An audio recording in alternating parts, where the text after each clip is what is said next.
All right, good morning, everyone. Thank you so much for your time. Thank you for joining this scope busting session that we're hosting today as part of the U.S. Supply Chain Sustainability School. Really excited to have you here this morning. My name is Wendy Carradine, and I'm the operations manager for the U.S. Supply Chain School. I'm just going to give a quick housekeeping spiel, introduce our presenter, Lucy, and then I'm going to hand it over to Lucy for today's presentation. A couple of quick things. Very much encourage you to participate. We have a chat and Q&A function. If you have a question or comment, please feel free to put it in there. We'll be monitoring that throughout. Just a reminder, this session is being recorded, and today's slides and recording will be sent around to all the attendees. If you are in attendance today, you will get credit for attending. You will get a certificate of completion show up in your dashboard saying that you were here and that you participated. If you don't receive your certificate, please reach out to me at info@supplychainschool.com or wendy@supplychainschool.com, and I would be happy to help you. Other than that, yeah, I strongly recommend that you ask a question, drop a note in the chat, maybe say where you're from or what company you're with. Yeah, we'd love to hear from you. So with that all said, if you do have any questions or comments throughout, please drop them in the chat, and I'm here to support you. Otherwise, I'll hand it over to Lucy, who's going to present on today's topic. Take it away, Lucy. Thanks so much, Wendy, and thank you all for joining us this morning. For you guys, good afternoon from me. As you can probably tell from the accent, I am over the other side of the pond in the UK, but hopefully I can upskill you on some scope busting today. So just to introduce myself, my name is Lucy Pickin. I work for a company called Action Sustainability, and I specialise as a sustainability consultant and specialise in both carbon and waste. So definitely going to be wearing my waste hat today. And for those who aren't aware, Action Sustainability and the Supply Chain Sustainability School are all one. We all work together. We have a few schools operating now in the UK, the US, Ireland, and Australia now. So all working together to develop and upskill on all things sustainability and today carbon and scope busting. As Wendy just said, if you do want to introduce yourself, we are a relatively small group today, so it'd be really nice to see who we've got today and what organisation you're coming from. And I can check the chat as and when if you do fancy introducing yourself. But I will just give a quick recap of some house rules and just some intro bits before we get into the actual content of the session. So we do have cameras and mics off as we're using Zoom, but as it says there, do get involved in the poll questions I'm going to ask you. I'm going to say this over and over again today, but this session does end with a quiz. So the more you pay attention, the more bragging rights you'll get from winning our quiz at the end of the session. Do use the chat box for any comments. It says questions there, but we have both the Q&A and the chat box open today. So chat box, let's use that one for just any thoughts or introducing yourself, and the Q&A box as well. We'll use that one for any questions that you have. So please do, as we go along, put any questions or thoughts in any of them boxes as we go along, and we will check them as we go, whether it's for myself or whether it's for Wendy. We will both periodically check them and try and answer as many questions as we can today.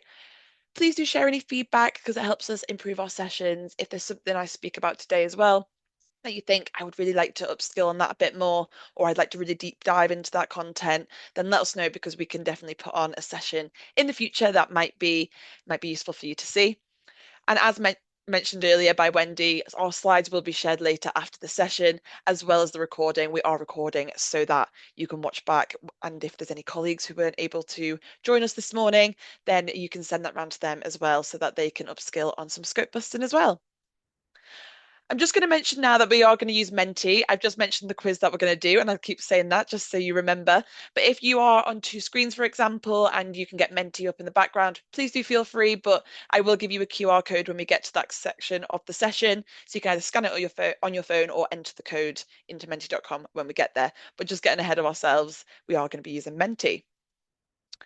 And what are we going to look at today? This is just a quick overview of the content we're going to look at. So first of all, the concept of scopes, and as it says there, the sources of carbon and the greenhouse gas protocol. So what scopes means is really important, especially one, if your clients are looking to understand the carbon impacts of their business and your business, or if you are looking to understand the carbon impacts of your own business and what you're doing operationally, it's really good to start understanding what scopes are. It may be a buzzword we're hearing about a lot if we're looking into carbon and climate change. So really getting to grips with understanding that a little bit more or introducing ourselves to the topic is a really good starting point. We're also going to look at setting organizational boundaries, and I'll talk you through that one, as well as setting operational scopes for carbon and why we need them for reporting. I'll give you a couple of voluntary reporting schemes that are out there in the world before we get to that test at the end. I'll keep saying this just so you remember that we're going to do that. I did just see a couple of comments. Got a comment from someone who's joining us today. Thank you, James, for introducing yourself. Really good to see you, and you're in Houston. If anyone else does fancy introducing themselves, do drop in there because it's nice to, you know my name. I can see your names as well. And I'll keep checking that as I see people introducing yourselves. Good to have you here. But let's get into the content for today. It is a shorter session. I'm not going to overwhelm you with too much content, hopefully, but hopefully give you the general content that you're looking for when it comes to scopes. Just get rid of my face, it's in my way. So we're going to look at sources of carbon emissions from your organization. So the first aspect to understand is, where does carbon actually come from? Well, essentially the answer is everything we do. But there are many sources of carbon, and as you can see from this slide now, all the activities that you do as an organization have a carbon impact.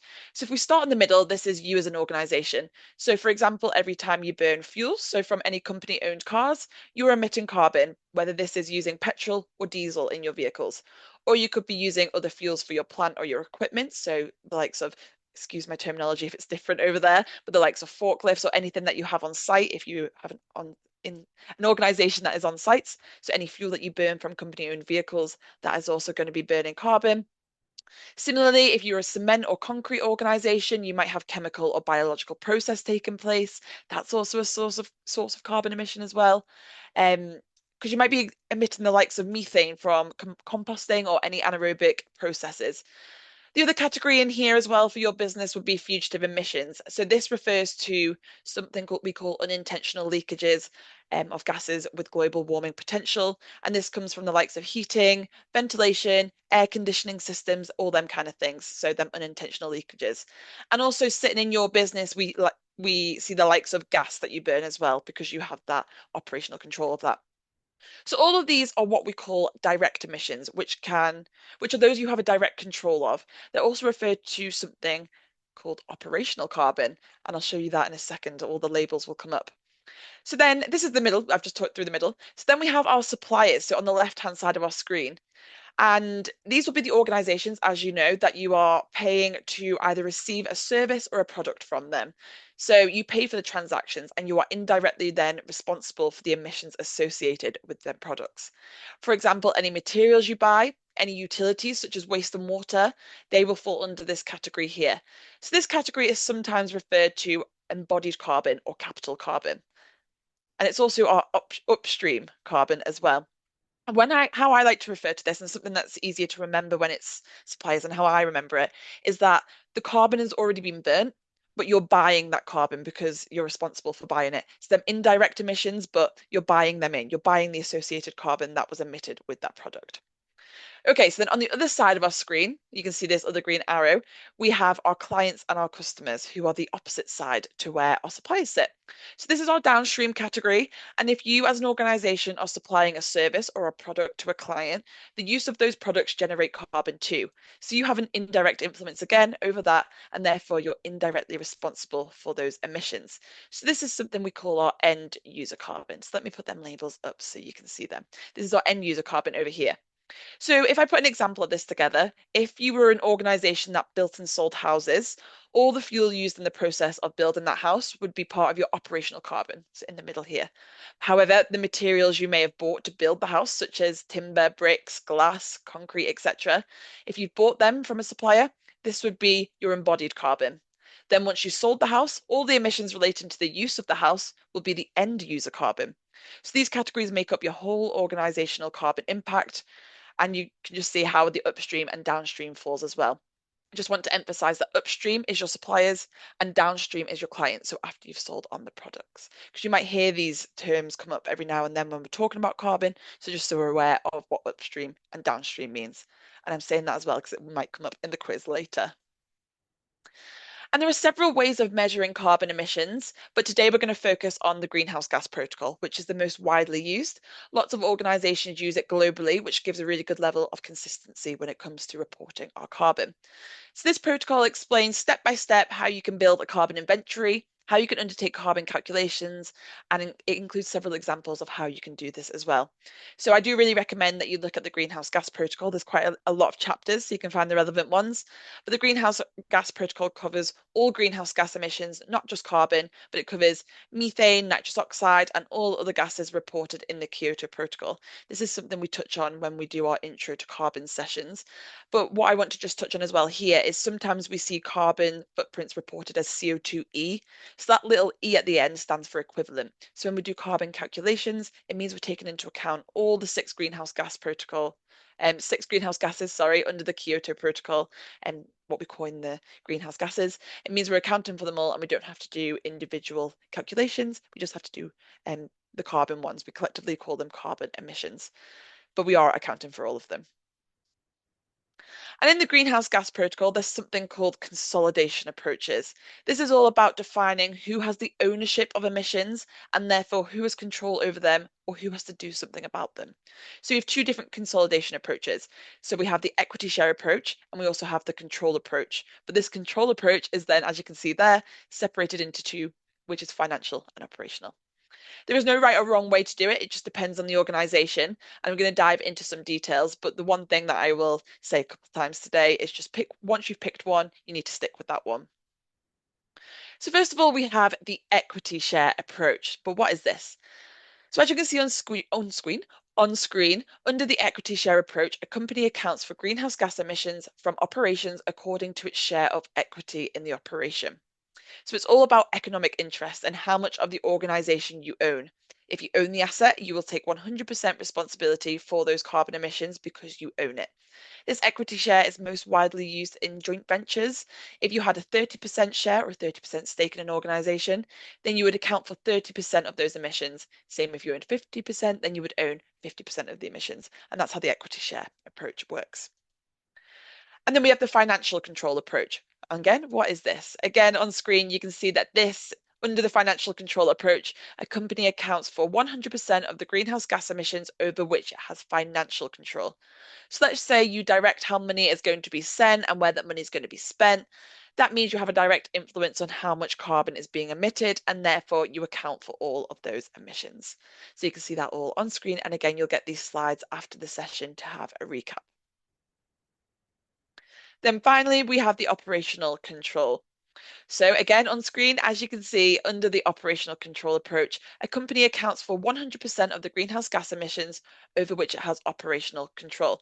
So this is similar to the financial control approach. In most cases, organizations tend to have financial and operational control over their assets. For example, they own the assets, they have control over their operations, and they have control over the finances. So that's more straightforward. But there are some organizations that may have a more complex structure. For example, they might have overseas operations or they may be part of joint ventures. And that's why we have these different approaches. So you can figure out what's the best for your organization and how to calculate these emissions.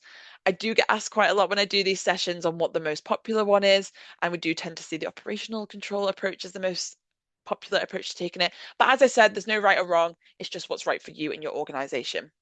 And if anyone has already started calculating their carbon footprints, I'd be interested to know what approach you've taken if you do or don't know as part of your organization. Drop that in the chat if you do know. But this is quite a lot of information to take in, and I do have an example which is taken from the Greenhouse Gas Protocol, which I mentioned just before. Something again that I do recommend you looking at. I'll say that over and over again, the Greenhouse Gas Protocol, because it does detail the likes of all these things that we're going to talk about today and the example on screen as well. This example on screen shows the different consolidation approaches in action and how it would work. So let me talk you through this. What you can see here is a fictitious company at the top called Construct Limited. This company has three arms of the business. It's a fictitious company, as I mentioned, but it has, let's say, three arms of the business. One in the UK, one in Germany, and one in France. That's our middle level here. If we start on the left-hand side, we have that Construct UK, which is an incorporated company. And you can see it is owned completely by Construct Limited, and they have 100% operational control and also 100% financial control. This is all in this table here. So the chosen consolidation approach doesn't really make a difference for the emissions for Construct UK. However, it does when we start getting into the other arms of the business. Because then we have the German business, so we're sitting in the middle here, where Construct Limited owns 80% of this business. So taking the equity approach, you would only account for 80% of the emissions from this organization. However, they have full operational and financial control. So if they take this approach, they would have to take account for 100% of the emissions because, as I said, the company has 100% control of operations and finances. So that's how it would differ with them different approaches. Then underneath at the bottom here, you can see that the German business unit has a subsidiary, which they own 75% of. So under the equity approach, Construct Limited would account for 80% of that 75. So we're starting to get into the math side of this, which is 60%. As Construct Limited have that initial 80% ownership, who then own 75%. But again, the operational and financial control sit at 100%, so they would take full accountability for them emissions. Then finally, we have the French organisation over on the right-hand side, which is a joint venture where Construct Limited owns 33% of this business. So using the equity approach, they would account for 33% of the emissions. And this is the same for financial control because they have control of 33% of the finances. But for operational control, they wouldn't account for any of the emissions as they don't have any control of the operations. But again, as I've mentioned a couple of times, there is no right or wrong. You can pick which suits your organization, but you need to be consistent about how you do it. And it's also worth thinking how easy it would be to collect the data using each of these consolidation approaches. So thinking about what suits you, how easy it is to collect the data, and how you operate as an organization. But again, no right or wrong, just what suits you. But now I'm going to look at the operational boundaries, so actually looking at the scopes of emissions and how they fall. You may have seen this image before or a version of this, but again, it's from the Greenhouse Gas Protocol. And this shows what scopes 1, 2, and 3 are. So this is how we classify emissions into 3 categories. Maybe again, something you've heard before when you've heard about scopes or carbon, because you'll be hearing about scopes 1, scopes 2, and scopes 3. And this is where we can start looking to find our hotspots of carbon as well. But when we talk about emissions, we often talk about direct and indirect as well. And I may have said this earlier on, and you can see it on the image. But I'm going to talk you through scopes 1, 2, and 3. But direct emissions these are our emissions that are from sources that are owned or controlled by the reporting company, also known as our Scope 1. They are our direct emissions. This is our emissions from combustion in owned or controlled boilers, furnaces, or vehicles. I mentioned this at the start, so company-owned vehicles and the fuel they use. Emissions from chemical production in owned or controlled processes or equipment, so the likes of chemical processes or like cement production. We also have fugitive emissions from air conditioning or heating or HVAC systems. That sits in our direct one, or our gas use in our buildings as well, because we have operational control over that. That falls into our Scope 1 direct emissions. And as you can see, this is our greenish blue arrow in the middle of our screen. This is our Scope 1 or our direct emissions.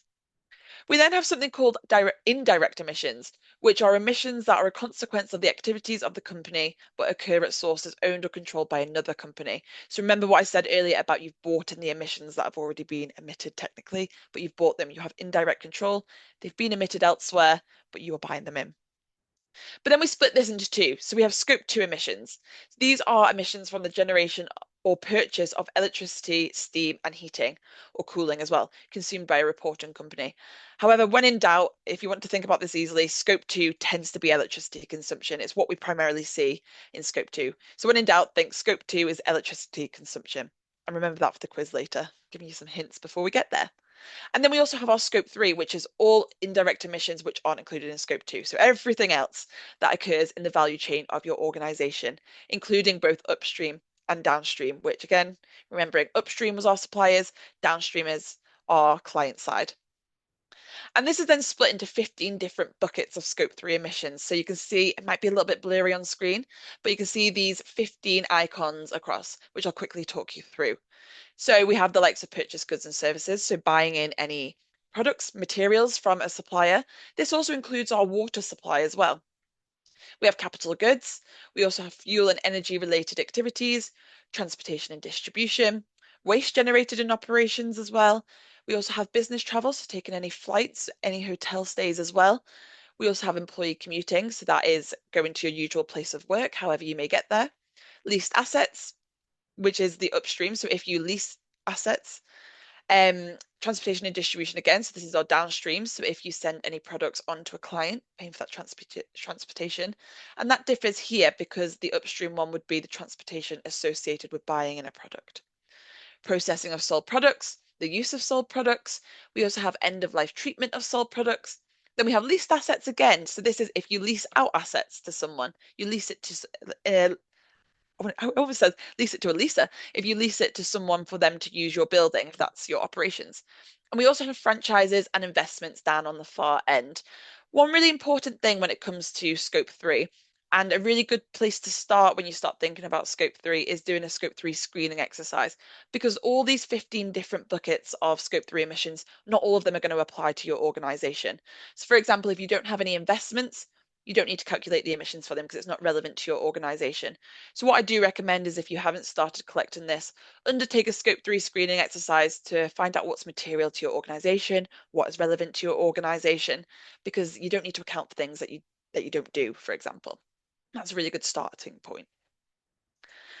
And I'll give you a quick example in the form of electricity. So who is responsible for what? So just to put this into a little bit of perspective. So when we're talking about electricity, the energy company generating electricity from gas, this would be their scope one emissions because they have that direct control of the gas. Gas sits in your scope one emissions. A householder using a washing machine, this would be scope two because you plug the washing machine into plug socket. That's what we call it here in the UK. So it would be your scope two because remember, when in doubt, your use of electricity is your scope two. And finally, the manufacturer and retailer selling on that washing machine, it would be scope three because they have to account for the use of sold products. They have to account for the use of that washing machine once it's been sold on. So it'd be their scope three. And that just showcases where it would fit into different scopes and different buckets when you, depending on who you are, where you are, what kind of organization you are. And this image shows the links between scopes one, two, and three in the supply chain and why it's really important to start considering this in different ways. If we start on the right here and imagine you are the end client, your current impact as a company is going to be composed of your scope one, your direct emissions, and your scope two, your electricity consumption. Again, when in doubt, scope two is electricity consumption. And also your scope three, which will include the indirect emissions from everything you buy from your supply chain, remembering them upstream emissions again. So if you go a tier down to tier one, you can see it here with the two more circular circles. Um, you'll see your suppliers and their impact is made up from their direct emissions, plus the emissions that come from everything they bought from their supply chain, and so on and so on and so on, the further down the tiers you go. This shows why it's really important to have visibility of the carbon embedded into your supply chain whenever you are undertaking a carbon footprinting exercise. In absolute terms, this is the same carbon, but dividing by scope, we can see who has control, where the hotspots are, who needs to take responsibility, and this can help drive carbon reduction. The more accurate data is when you start speaking to your suppliers. When you move from a spend-based approach and use activity data, this is where it becomes more accurate. And I always say in every session I run that collaboration is key. The more you can engage, the more you can collaborate, is the better the data is going to be.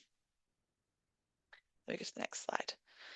So I'm going to come back to this image I showed at the beginning. So these three green arrows that I touched on. Just to touch on the difference between operational and embodied carbon, because this is a really important thing to understand. So operational carbon, which is the green arrow in the middle again, our direct emissions from our organization, are emissions released when you are using a product or a service. It's mainly the gas in our buildings, the fuel in our company and vehicles, it's our chemical and biological processes if you're a cement or a concrete organization, for example. Then fugitive emissions I touched on from the likes of our air conditioning, our HVAC systems, our heating systems, for example. And as I mentioned the cars, but when you drive a company car with an internal combustion engine, that is going to release greenhouse gas emissions. But I've touched on some of them. But these are where we have that operational carbon. This makes up our operational carbon. On the other hand, embodied carbons, which are shown on the left, are released when you consume or use that product. And again, I've mentioned this, but I just really want to emphasize this. An example would be if you're building a house, greenhouse gas emissions were released in the production of the materials that you're going to use or are using to build that house. Therefore, when you buy those products to build the house, such as cement, bricks, steel, glass, etc., any materials, you will be buying in the associated greenhouse gas emissions. When companies, as I've mentioned again and again, are undertaking a carbon footprinting exercise, the first focus should be operational carbon, because this is probably easier for us to collect because you know what's happening. Your scope 1 and 2 are easier to get. For a more complete picture of your carbon footprint, you should be including the embodied carbon of the goods and services that you buy. And you can start thinking about where that activity data might be. So because if you have company-owned vehicles, your scope 1 might be easier to collect because you'll be able to access fuel data, or things that you do every day, you'll have access to that data. As well as scope 2, because you might have electricity records or electricity supplier who gives you them records, so it's easy to collect.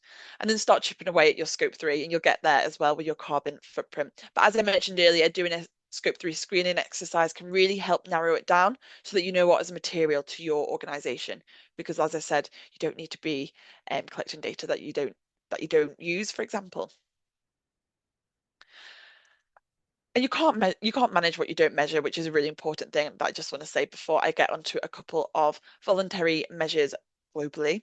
Just to touch on these. So first of all, we have the CDP. So the CDP reporting process requires businesses to reconsider how they track performance and manage risks.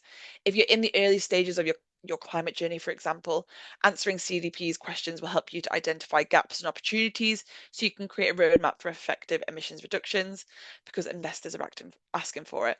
As you can see here, it includes all three scopes of emissions. And I'll give you these slides again after the session. I'm not going to talk through all the text on slide, but it is a global environmental disclosure system that helps investors, companies, and governments manage their environmental footprints. Something to look through in your own time as well. And I've added a URL to the slides, I believe. There it is. Then I also wanted to quickly touch on the Science Based Targets Initiative. But before I do, I just want to touch on the kind of legislative landscape when it comes to carbon.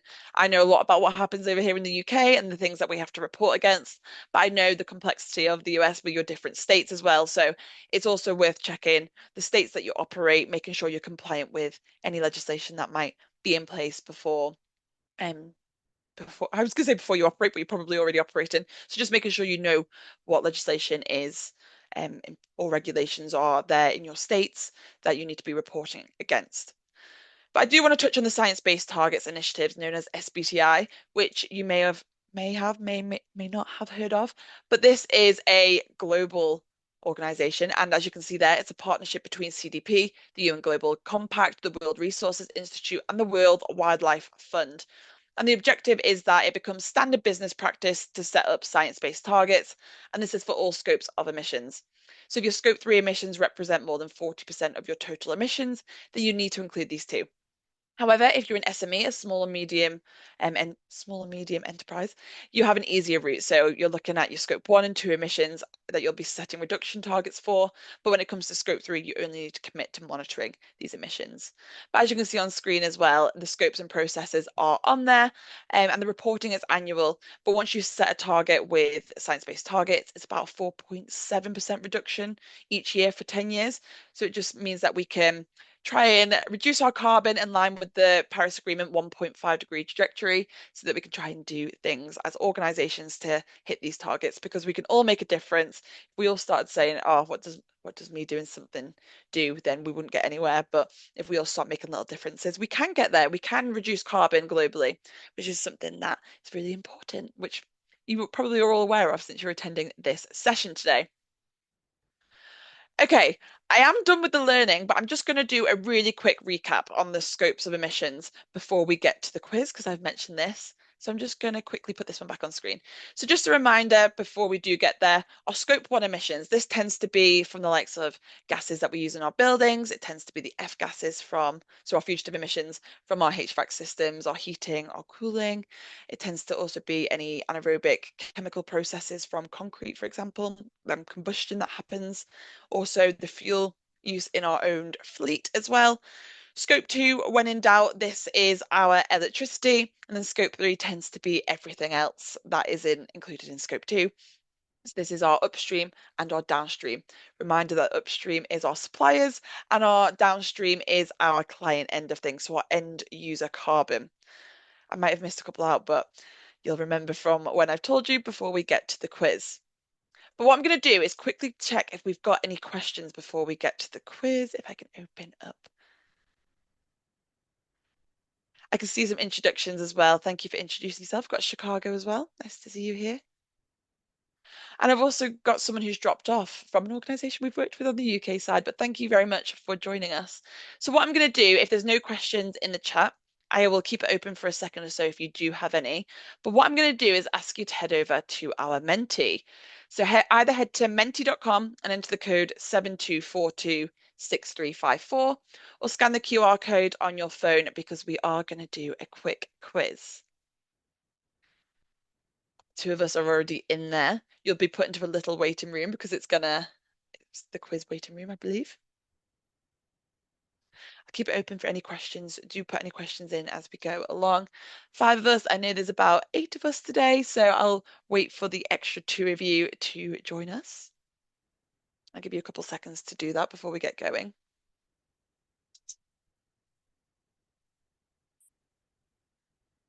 Maybe if you're struggling to get in, what I'll do is I will put the code in the chat so you can join us at midway if you would like to. 72426354. Because 6 of us are there. So I want you to bear in mind when 7 of us have joined, the one person who hasn't, you are free to join us midway. But what we're going to do is take the operational control approach with the quiz. Oh, all 8 of us, 100% attendance. Not often we get 100% of us joining the quiz, so very nice that all of you have joined me. So all of you should be put into here. Here we go. So remembering the operational control and everything I've told you about scopes up until now.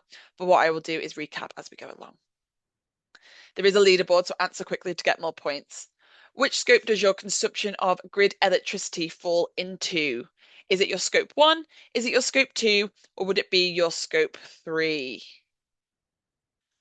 There is a leaderboard. There may be bragging rights. I don't have any prizes, unfortunately. Well done to all of you. First time I've done this quiz and everyone's got it right. So I'm really hopeful that I've taught you this one today. Yep, when in doubt, your scope 2 is your electricity consumption. So really well done, everyone, for getting that one right. Okay, second question. Which scope does your consumption of natural gas, such as in a boiler, fall into? Is this your scope 1, your scope 2, or would it be your scope 3? Your consumption of natural gas. Have a good think about this one. 5 more seconds. Yes, this one's your scope 1. So just to recap on scope 1 and how I think, because scope 2, when in doubt, is your electricity. Scope 1 is your gas consumption. It would be any fuel used in company-owned vehicles. It would also be fugitive emissions from the likes of heating systems, cooling systems, HVAC, air conditioning. It would also be them chemical or anaerobic processes associated with concrete production as well. And scope 3 is all them 15 buckets that I touched on. So everything else, that's an indirect emission outside of electricity. But well done to the 5 of you who got that correctly. Should we go on to the third question? We've got a leaderboard update midway through as well. So once we get past question 5, I think. Okay, question 3. Which scope does business travel, such as by train or plane, fall into? Would this be your scope 1 emissions? Would it be your scope 2 emissions? Or would it be your scope 3 emissions? Business travel, such as by train or by plane, where would that fall? Well done. Yes, that's your scope 3. Your scope 1, again, just for the one person who didn't quite get that one, that would be the gas consumption, company-owned vehicles, so the cars or vans, for example, that you drive that are owned by the company, the fuel used in them. It would also be the F gases, the fugitive emissions from your HVAC systems, air conditioning, etc. The chemical processes with concrete. Trying to think if I've forgotten any. I can't remember if I've forgotten any. But yeah, well done. Scope 3 is everything else that's indirect. Thinking about you've brought in that carbon as well because it's being combusted by the things, other means, but you've brought it in.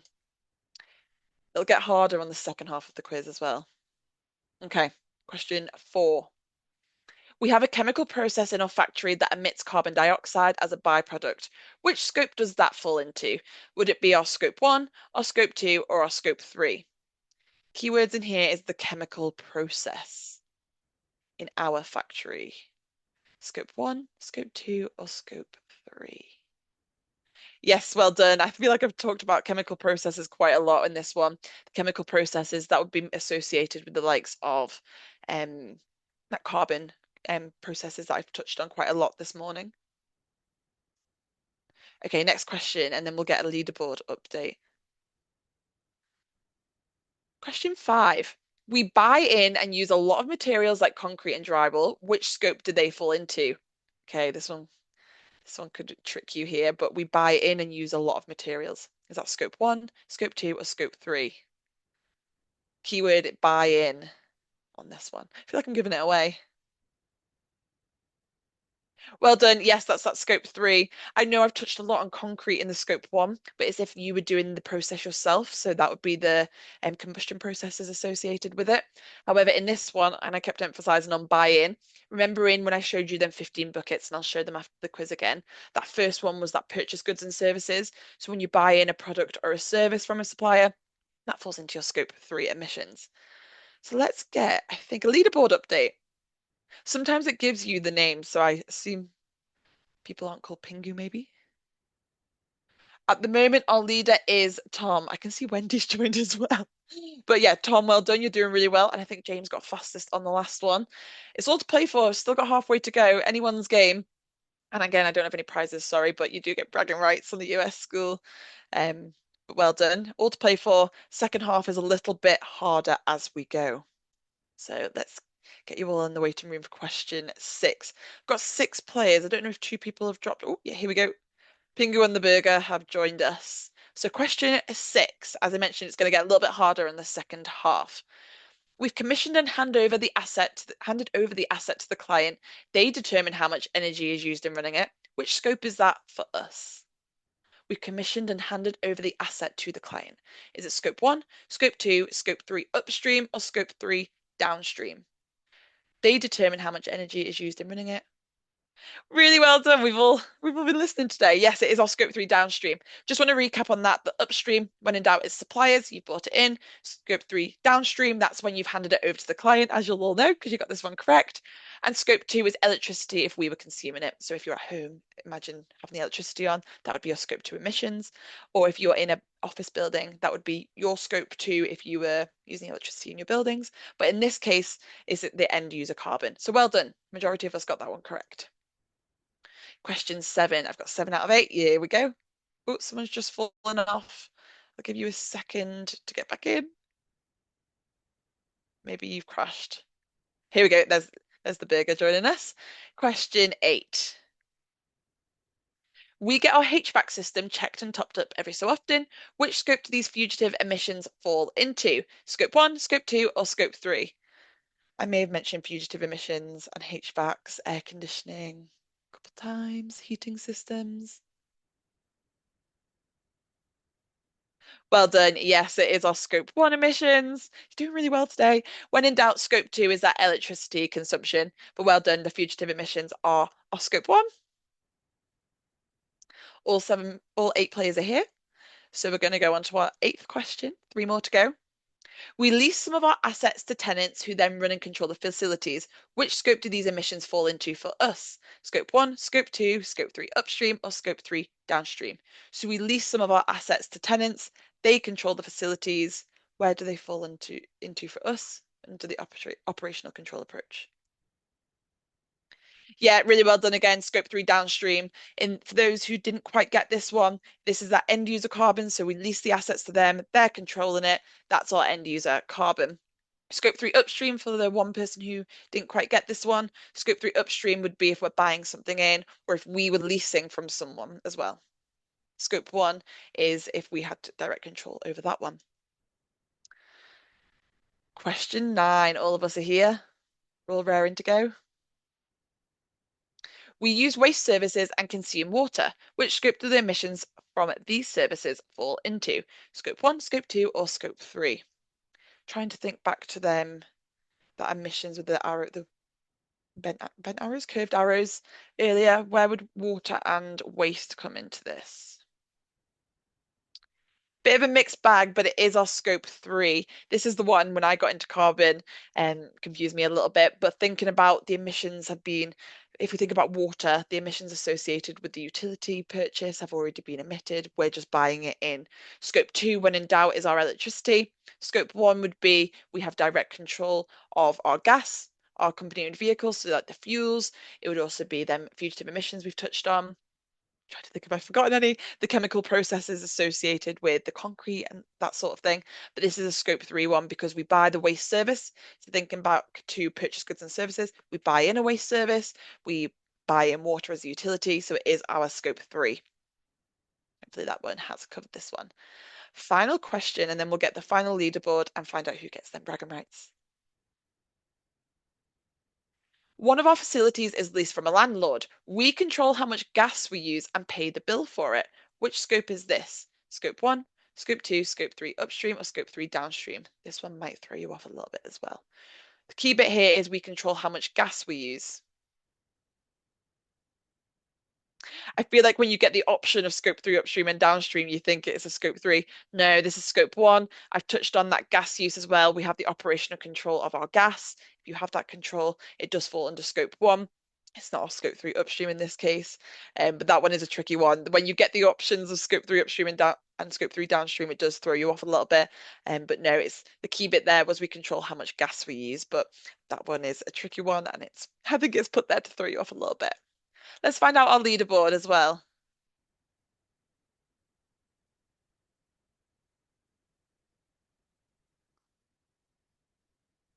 Overall winner is James. Well done, James.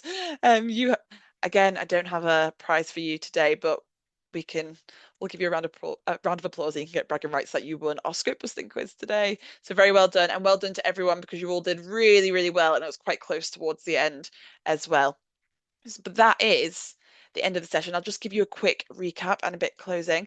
But a quick reminder that scope 1 is your direct emissions from use of your fossil fuels. So the transport from your own company vehicles, then fugitive emissions from air conditioning, HVAC, heating. It's also, I keep forgetting them now, chemical processes if you're a concrete organization, or your gas use as well. That's the direct emissions under scope 1. Your scope 2 is your indirect emissions. And if there's anything you take away, you're going to take away that when in doubt, scope 2 is your electricity consumption. And then finally, scope 3 is all them other indirect emissions. So if I quickly put this one back on again, you'll see this in the slide deck, a really good image to refer to, but you can see how your scope 3 indirect emissions are also separated into upstream, supplier end, downstream, client end, and how that's everything else that isn't in scope 1 and scope 2. But I'll stick around now. I've got some time. How much have we got? We've got about 15 minutes for questions. If anyone has any questions, do drop them in the chat. I will be here. I can stick around for the next 15 to 17 minutes if you've got any questions.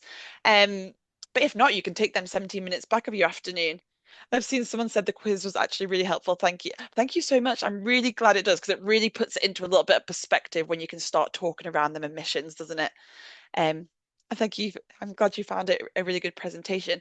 My contact details are here. They're on the end of the slide deck. If you have any further questions after this session, I am more than happy to answer them offline if you don't want to ask them today. Or get in touch with Wendy as well. We're both around if you ever have any more questions. If you've got any now, I can answer them. We're quite a small group, so hopefully it's not too scary to ask any questions. But again, I can go back to any slides as well and touch on them. But as I said, thank you so much for joining me this morning, afternoon for me, but morning for you. I'm glad you found it really useful. And if you have no questions and you don't want to hear any questions, you are very welcome to take 16 minutes back of your morning.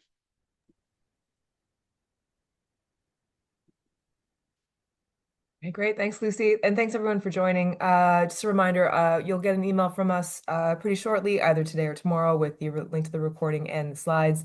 And yeah, if you do have any questions that pop into your head later, feel free to reach out to us. Happy to support. And yeah, we'll let you get on with your day. And I hope you all have a lovely morning. Thank you so much. Thank you very much.